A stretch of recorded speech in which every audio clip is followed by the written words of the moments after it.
Welcome to Pondering Pandas. My name is Jaden. My name is Ryan. Today's topic is Asian identity. Mm. I have drafted some questions for us and to help us lead this conversation. So, first question kind of talks about, what is your current connection to Asia right now? For me, it's really simple. I'm the only one in my family in the Western societies. So my current connections to Asia is my whole family, my whole past lives. Because for those viewers or audience have no context about me, I'm an immigrant. I will not consider myself an immigrant, actually. I was an international student coming from China to study in Canada 10 years ago. So I've been living here and working here afterwards. But I still consider myself as a foreigner in a way. I could be an immigrant later if I decide, but that's my connection to Asia because that's whole my family and my past and my where I grew up and where I still consider my hometown to be home in a way. You still consider home is China to you?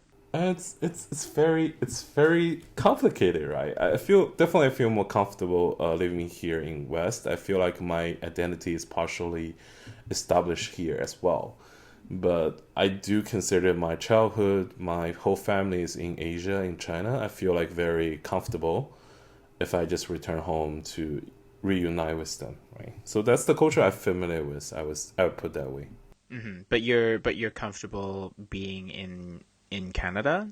Yeah. So it's more freedom and also the parts that they won't understand. Oh, okay. For example, for now, like I'm doing this conversation with you, I'm sharing my thoughts about my ideas about identity and how different they may be to the Asian.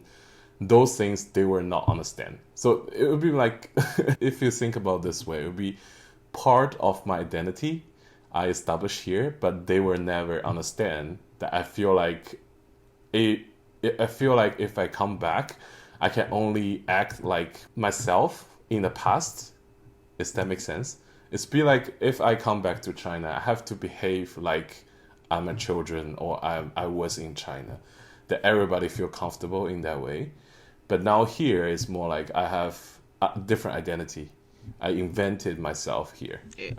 Yeah, I think it's oh gosh, I forgot the term. I think it's code switching, I think it's called.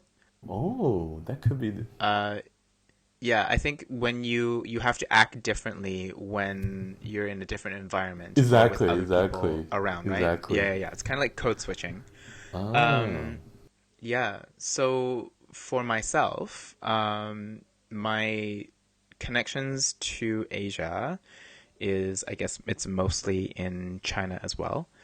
I have my aunts and uncles and cousins, and most of my family is here. I have my parents and grandparents, my sister is also here. So, in terms of, my close net of family is mostly in Canada already. But my external family is mostly in China. I see. So, so if I may ask, you definitely see yourself home in Canada, right? Yeah, definitely. I mean, I haven't been back in China for well over, like, I don't know, 10-ish plus years now. So I don't really remember much of the environment of it. I mean, no, I do. That's a lie. I definitely remember the environment of China, how developed it is in certain parts of China. But I still remember from, like, my childhood before coming to Canada, it was when China was not as developed. And, when I guess I don't know if you guys call it the wet market. Still they I know still what you're exist saying. though. Yeah, it's more like farmers market. They still exist. Yeah, it still exists. I remember those experiences a lot and like what shops looked like and what hospitals looked like. So on to our next question. Is there a difference, Ryan, you think that between Asian American and Asian? What do you think? Yeah, definitely. I think there's a huge difference, but I want to clarify on those two notions first. Sure. So, do you identify yourself as an Asian American? Yes, definitely. And what does that mean? Because essentially, you mentioned about you were born and raised in China until you were 8, and you moved here. So you're an immigrant for sure. But I just want to learn. No, I just want to learn about your idea, like what's called Asian American in this case. Yeah, I think there's several layers, but I guess for me, it could mean my passport is no longer Chinese. My nationality is no longer Chinese. The And nationality, I see. Got it. yeah, I guess most of my life have been Uh-huh. in North America, and I am first generation immigration to North America. So in terms of that, I guess that makes me more Asian American. But I think I kept a lot of my Asianness Yeah. throughout, other than externally looking like an Asian. Some of the cultural behaviors and cultural traditions are quite different for me because I have a very interesting like growing up dynamic when I moved to Canada. In short, I do identify myself as Asian American rather than mainland Chinese. And plus, I think it's because also I don't speak Chinese as fluently as I would like because I speak Chinese at home, Cantonese, right? Cantonese, but It's more I like, don't speak Mandarin yeah. at home. I do speak Mandarin sometimes, but it's a little rough, as you know.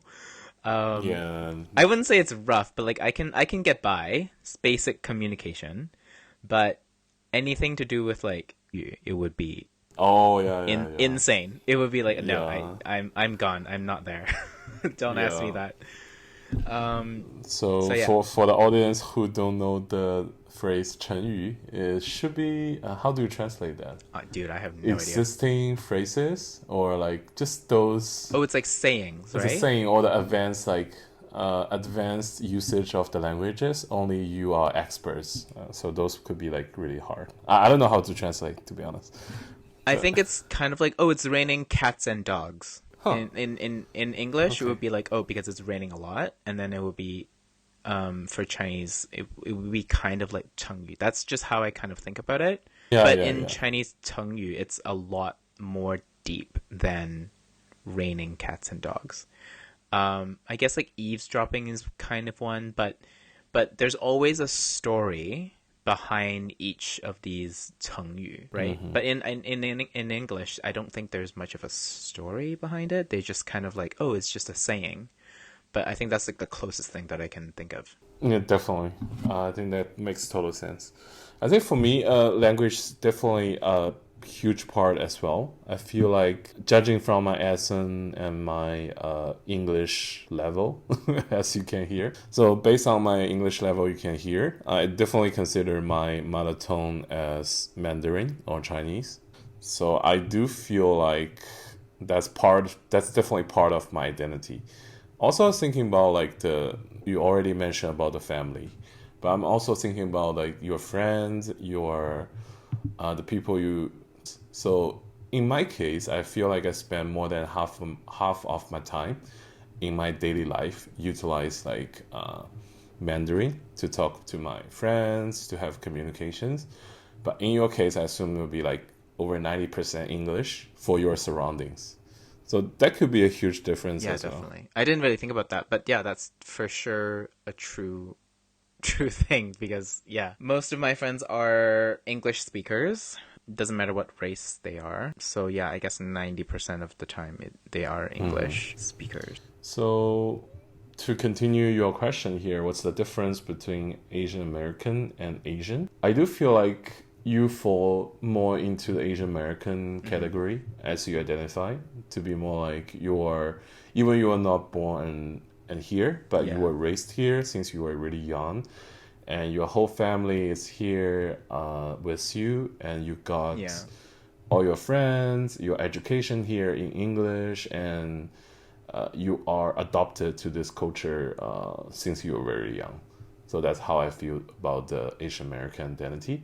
I believe there'll be more professional terms or like the definition of the about this term, but that's how I feel. Yeah, I also think that although my parents did try to get me to keep a lot of my Asian heritage identity, Identity? they're always like, "Oh, you're a Yeah. Chinese person." But at the same time, I'm like, "Yeah, well, I didn't grow up in China at the same time." Yeah. So it's correct to say that I am more Asian American than just fully Asian. But when I'm in Canada, they just call me Asian. I know, I understand. That actually brings to my another observation I have or another thinking I have. I feel like the dominant Asian representations here in North America in general or in Western societies in general, they're more like a representation of Asian American cultures instead of the Asian cultures. That's why that could be partially the reason why you can see some of the really popular like Asian movies you can see like the Crazy Rich Asians or Everything Everywhere All at Once. All those movies are not that popular in China or in Asia in general, and because that's for a reason I think because they cannot really relate it to those movies. The identity they represent is quite unique in my mind. Definitely not a representation of Asian culture, and that's part of the reason why they're not really popular in Asian area, as you can see from the box offices. And we can definitely talk about this later in details to explain why. But before I identify myself, I explain myself as an Asian. Before I try to highlight the differences, what do you think those differences may be from your perspective as a Asian American? I think it has to do with the behaviors. Um, maybe the behaviors, That's a really maybe good point. the That's a really good point. okay. I, Here's the thing. The way that I think about this is how Asians had to immigrate to the Western society for, potentially a better life, potentially a better whatever it is that they imagined before leaving their homeland, right? And they had to find a way for them to make it into this world. They have to be able to put food on the table, provide clothes, good education for their kids, whatever it is. They had to create something that makes them Asian, but also somehow be accepted in the Western society. It can't be like too crazy. Let's just say food, for example. Fortune cookies. It existed because Asians needed something to distinguish themselves a little bit differently from white society. And if we think about fortune, Asians are really, really into like talking about fortune and how much money we could make, or like how hard we need to work to make money, and every Chinese New Year we talk about like fortune this, fortune that, right?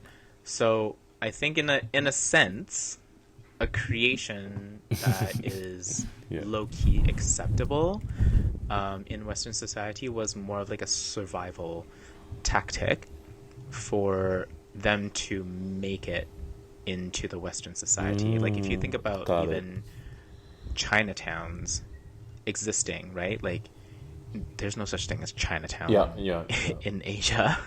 It does exist in Western society. Korean town also exists, but Chinatown overall kind of took over the name. But all Asian stuff related stores are in there to try to survive and make it into the world the way that they think they can, but keeping it Asian and more acceptable in the Western society. is kind of how I think about that in a way. I I think I totally agree with you. I think for me, the Asian American culture is more Yeah. like a hybrid or fusion between the Asian culture and the Western culture, and trying to find the best way to adopt and to be able to survive in this society as a Yeah. Asian immigrant back in days. So that's how I feel, because that's the part that probably the most of the Asian American, oh no, sorry, that most of the Asian people are not familiar with is the adoption part. So that's exactly how I see as an Asian identity, is exactly the Asian Yeah. American identity minus the adoption part. So you just remove those parts regarding the fortune cookies, the invention of those Western style food, invention of those or adoption of about the Western ideologies and values and the social norms, and minus all those things. So if you think back to your life with your family, how you like live with them, how you get the uprising, how you learn from them. I Yeah. think that's Yeah. most Asian Yeah, thing definitely. you can expose. And for the other things you learn from the environment, from the society, it's more like American or Definitely Western part. fusion. I think So there's I like, would say it's a other fusion. examples around the world, not just in Western society. Even within Asia, like Singapore and Malaysia is kind of like a fusion of different Asian cultures, and made it their own. Makes sense. I guess in a sense, like Asian American is kind of like that to me. Yeah. So, what are some personal experiences So being Asian in Western society that you have experienced that you can talk about? well, yeah, that's a great question. So for me, I started as an international student, and my English was, well, I still haven't the good English level now, but it was even worse back then. So it's naturally the people treat me as a foreigner. I don't know the culture. I don't know the societies, and I was here to Yeah. start a new life with culture shocks. That's how I felt, and that's my experience in the first place. And also, I wasn't like, I don't know how many of you have like Chinese international students nearby, or you have witnessed how the Asian international students here behaving. They like to group up to form an inner cycle, and they just support each other. They don't tend to reach out to have further connections to the Western societies to be like, hey, we want to be a part of it. They'll be more like, we have our own rules. We can help each other. We can just do our own things, right? So that could be the case to me, but unfortunately, I chose a very rare discipline for the Asian people, and I chose like sociology to start at my university, and I didn't believe there was any like Asian classmate in my major, and I had to like be friends with the foreigners and to learn the culture. And as the nature of the sociology, right, I need to learn a lot of the ideologies and social norms and status quos of the Yeah, very Western interesting. societies in I general. can definitely remember currently as an international student in the UK. I I do experience and I do see it where international students kind of stick together. Like I think regardless of the language, I think international students tend to stick together because it might be because locals already kind of have Yeah, their circle of friends already. And it's kind of hard to like let other people in, exactly, especially exactly. Yeah. when it's someone who doesn't necessarily speak your language. And when that happens, like a lot of the personality kind of gets locked up. You know what I mean? Like you don't get to express yourself as well as you can with your native language, whereas you always have to like think in translation in your brain. Yeah. and like how to say certain words. So a lot of people would be like, "Oh, she's not very talkative," or you know what I mean? Like, but that's not necessarily true. It's because no, like they just can't express as well as you can through the language that they're trying to learn. But yeah, that's very true. But I think it's good that you Exactly. immersed Yeah. yourself. Well, I don't know. Maybe it's a good for me. I don't know if it's good for you, but I think it's a great opportunity for you to immerse yourself into a different society with locals as much as you can. It was, but it was harsh. It was hard because like it's very ironically when I study like sociology here, Hmm. starting my journey in Canada, I was having the culture shock. I think I remember my first a few days was so lonely. I feel like so panic entering this new world that all by myself. Even though I know like I can get supports, people are friendly, and I can contact my family anytime. So I'm not essentially like lost connection to anything, but Right. that's something that mentally you feel like so strongly. And also when you start this like lecture of sociology, that's very ironically that you have the first lecture to talk about the culture shock in the textbook and everything. So I was like reading the description Oh, of the culture oh, shock. I let's was like, go. oh, it was reading my mind at that time. I was like, yeah, and the description was like, oh, when you were experiencing, I don't remember exact words, when you were experiencing the cultural shock, you feel like you were a boat, lonely, Yeah. in the ocean and with no direction. You feel like there's no destination, and you feel like you are floating and you Yeah. you are lost. I can definitely that's relate to that that's because exactly. when I first um moved to Canada, I remember going to, Mm-hmm. elementary school, and I was very lucky to, oh gosh. Okay, well, if we're talking about very, very first like school days, oh my goodness, I did not yeah, I remember all of yes, I You remember still these events remember? You very still vividly remember? because I think No it was way. because it was very like a huge moment of my life. Like I remember I spoke zero Oh, I English. see.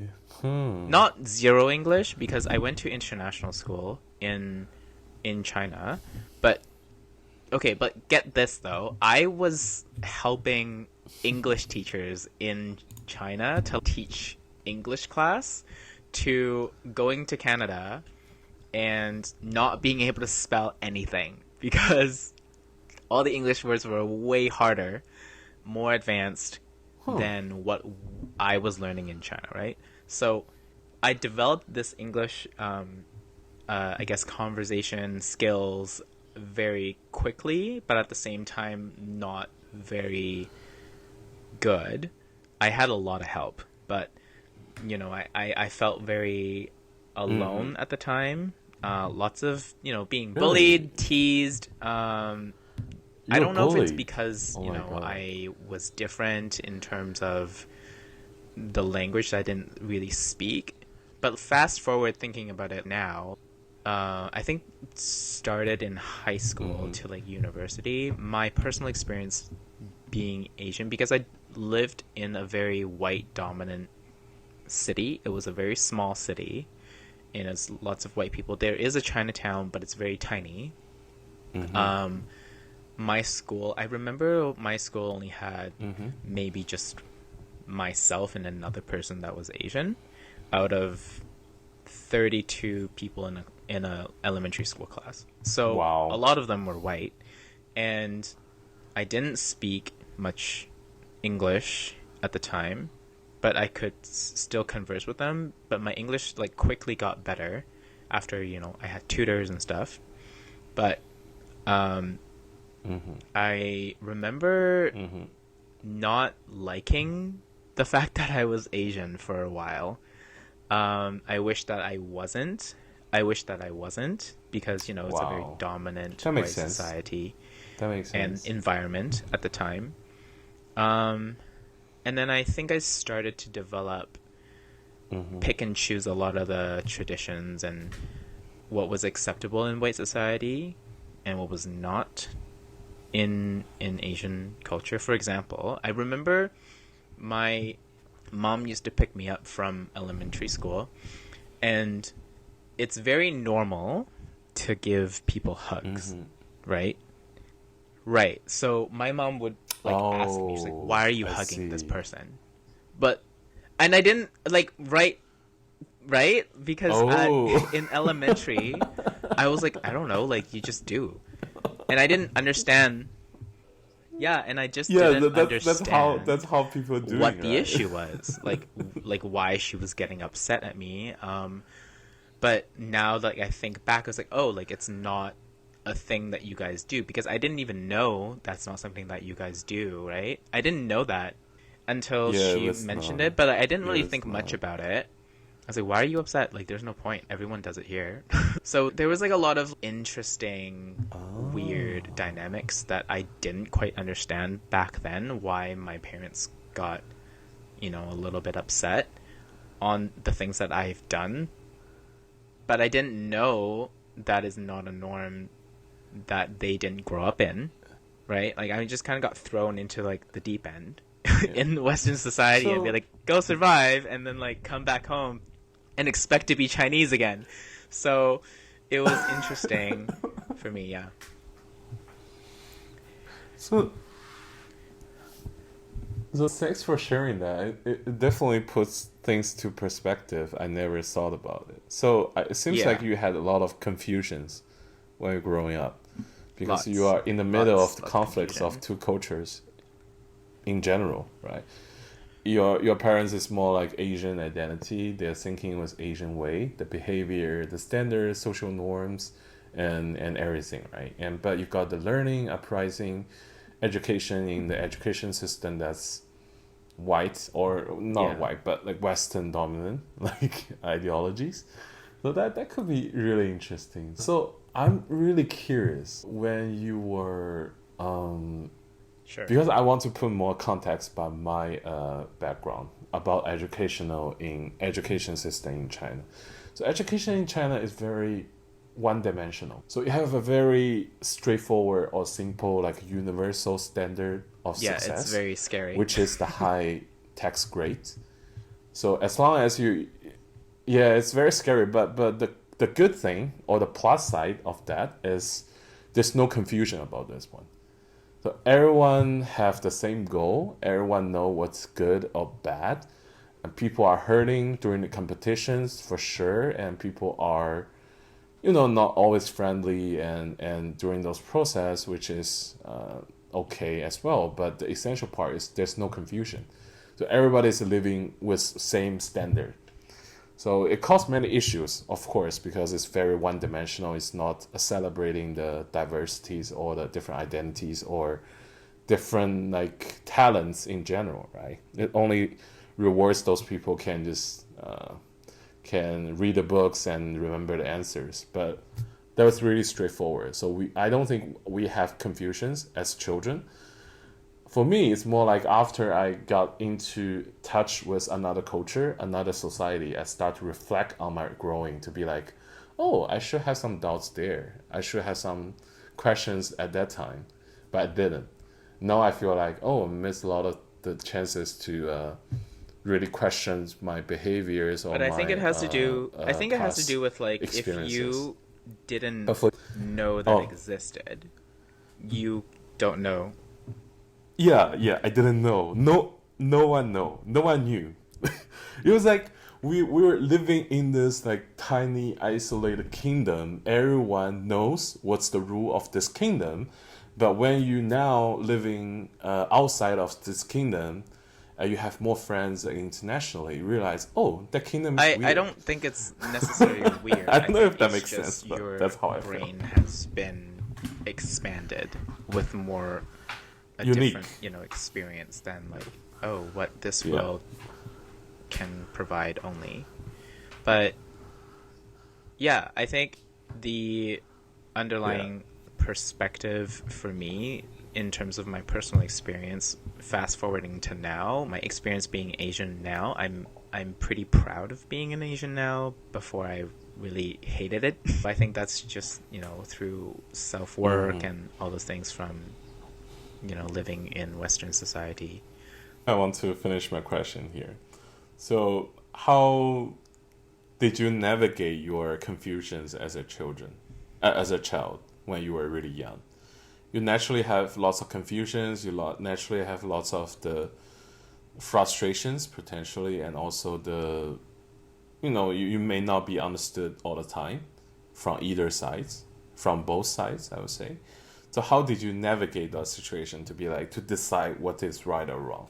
How do you Okay, choose to in establish your short, identity during this I process? in a we can make this a whole different episode in terms of my development. I'm not even kidding, but in short, I Yeah. think what we talked about code switching, for me it was more like code switching.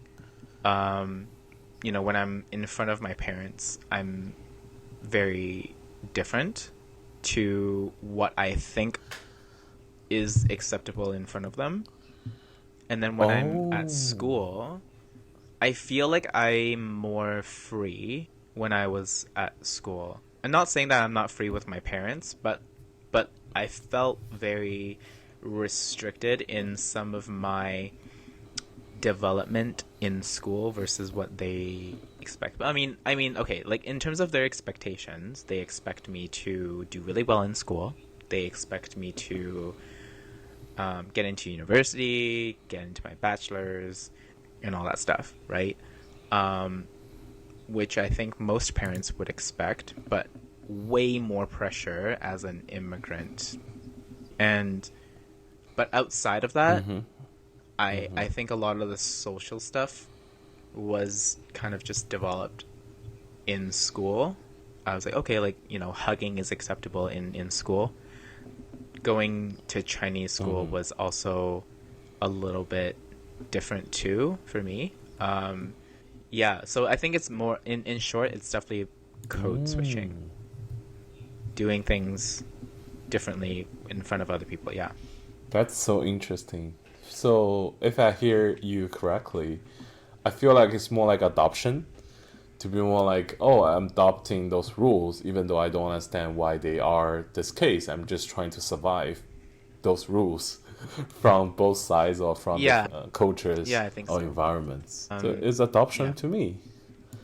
So, actually, I think it connects back to the immigrant identity you mentioned in the first place, or the Asian American identity in the first place as well. It's regarding just adopting different rules to be survive. I'm sure it happens for my parents as well when they're doing business in Canada. They have to, follow the Canadian rules. They have to, follow the Canadian tax rules and pay taxes and those things. They would have to adjust to those things to make ends meet, to be able to provide the way that they can, right? So they are definitely adapting in their own way. But I think interestingly enough for them is that they never really immersed themselves into Western society as much as I did, because they stuck with the Asian circle a lot.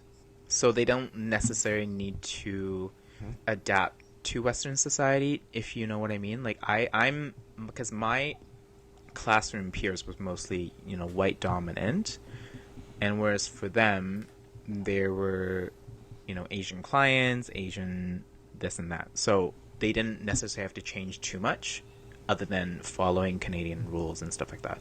So, Yeah, yeah. yeah. I totally understand this part. I feel like if you're older, it's really hard to change yourself. That regarding the things you already familiar or you firmly believe already, regarding the ideology, the values, and how the world is working. So I can definitely connect to this, because I think you mentioned about like your parents really care about education and really care about like the children to be have the bachelors and more, and to be able to call them like successful. I think that was really common for the Asian parents. I think I can relate to that because I just learned some history of the China or Asia in general, that their generation not always necessarily have the good educations. Actually, the university graduates from their generation, which is our parents' age, like around like 50 or 60. I Yeah. think that's the era where the university graduates are really low. It's maybe 5%, or I don't remember the number, but it's quite low. And they can witness the success of those graduates because naturally, when they graduate from the university, they have better resources, they have better jobs, and they have better lives in Asia or in China in general. So it gives them this idea that you have to be able to have those degrees to be able to start a better life instead of just trying to be struggling to survive. I think there's definitely some roots in those past behaviors. How has your Asian identity, developed through the years? Oh, yeah. My Asian identity is straightforward because I was born and raised in China Yeah. until I was like ready to university. So I would say I've pretty. It was pretty straightforward. I never had the questions. Like it's sorry, that's an exaggeration. So I do have lots of questions Rebellious? because I'm Rebellious? naturally very rebellious. Is that rebellious? Yeah. Okay. I was naturally very rebellious. I question everything I saw. I feel like many things are not reasonable or making sense at all. But I do see everyone in general or in the society level. There's not too much arguments or rooms for arguments for those issues. So naturally, everyone is following the flow to chasing after these mainstream values to make sure they are not hurt by anything. So I think that's how people are behaving or people are living in Asian societies. They just follow the mainstream. That's most people do.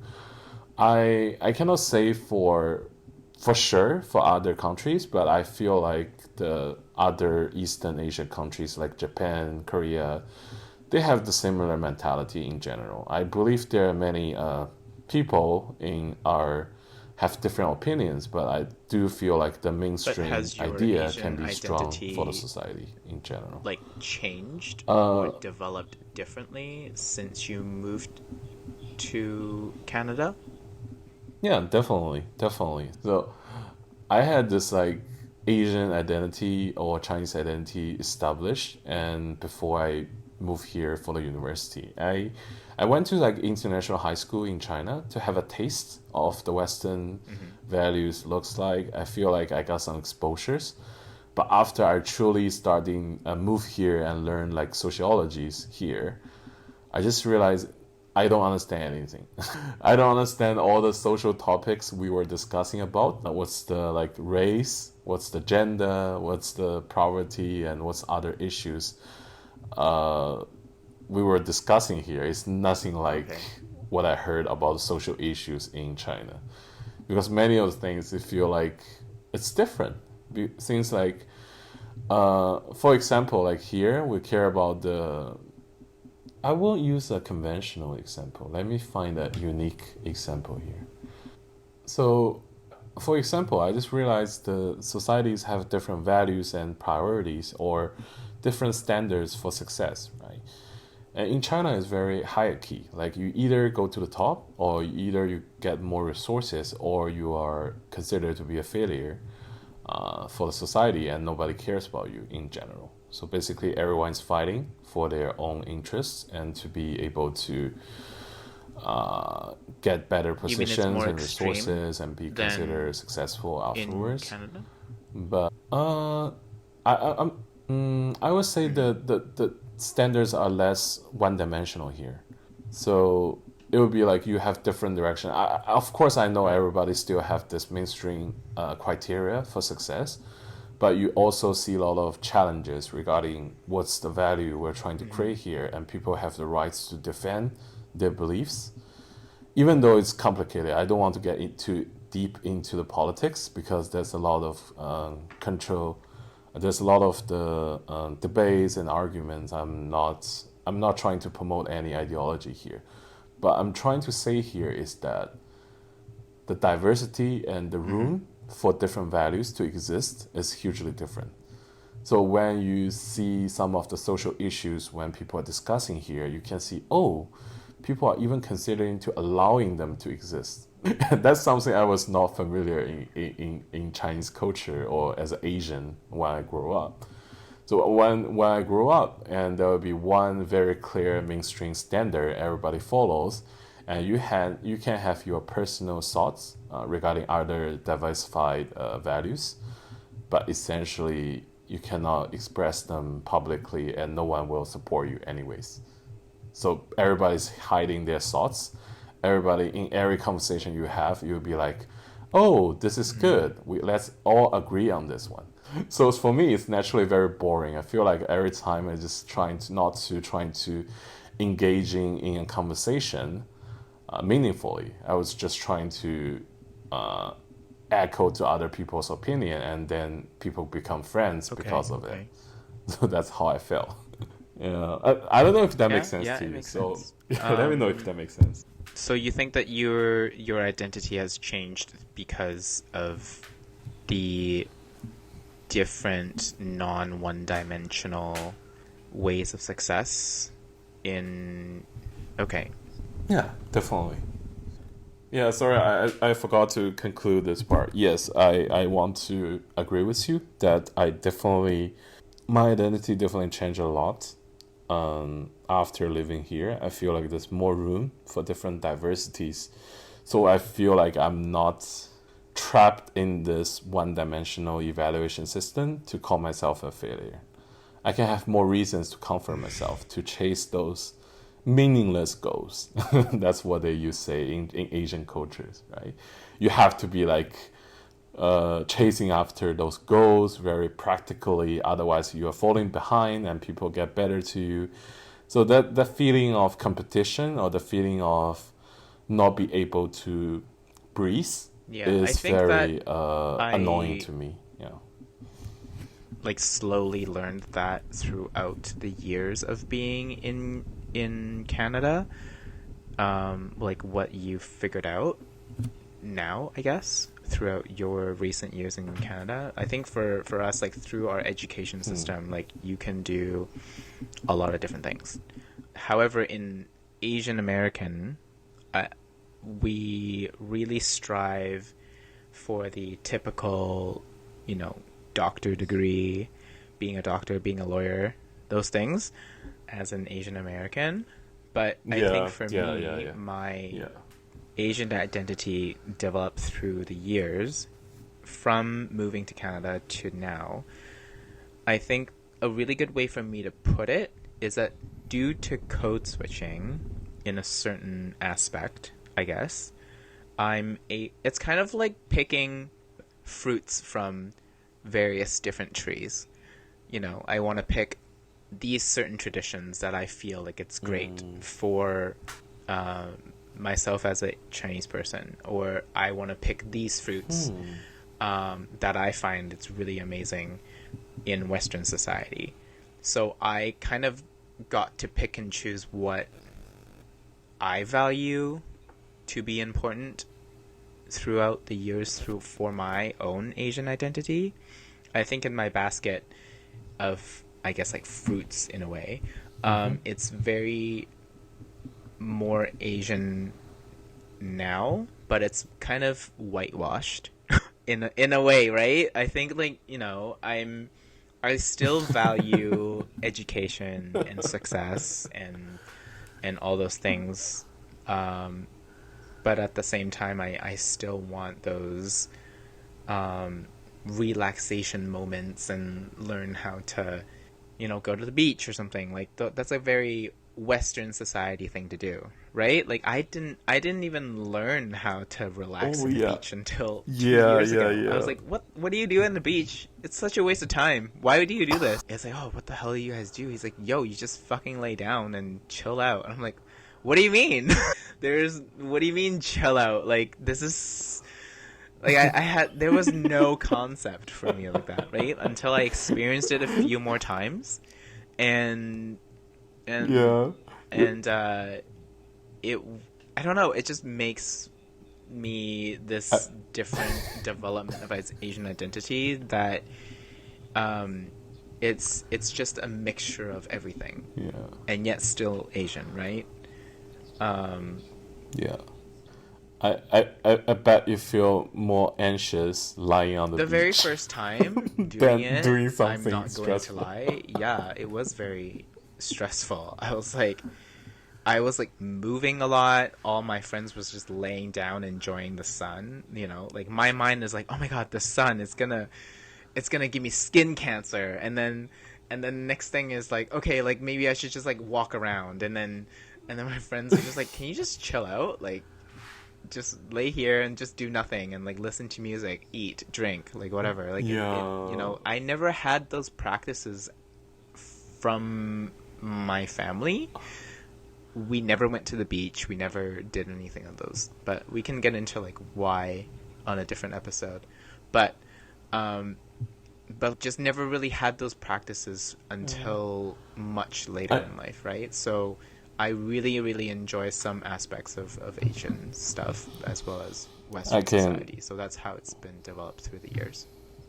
yeah, I can definitely relate to that. I feel like Asians are more chasing after those tangible stuff in general.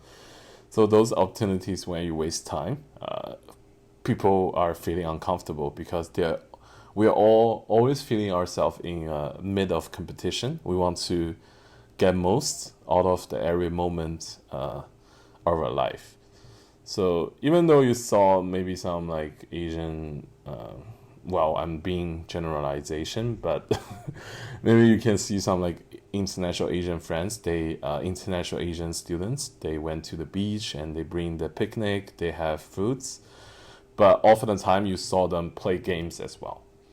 So I just rarely see people just relax and do nothing.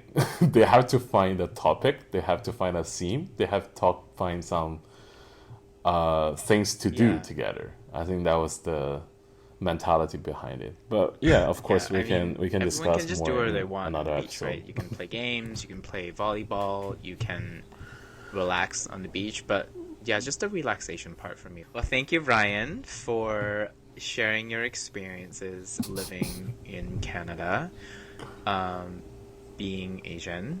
And in closing, thank you, listeners, for tuning in, and come hang out with us again in our next episode. Yeah, 再见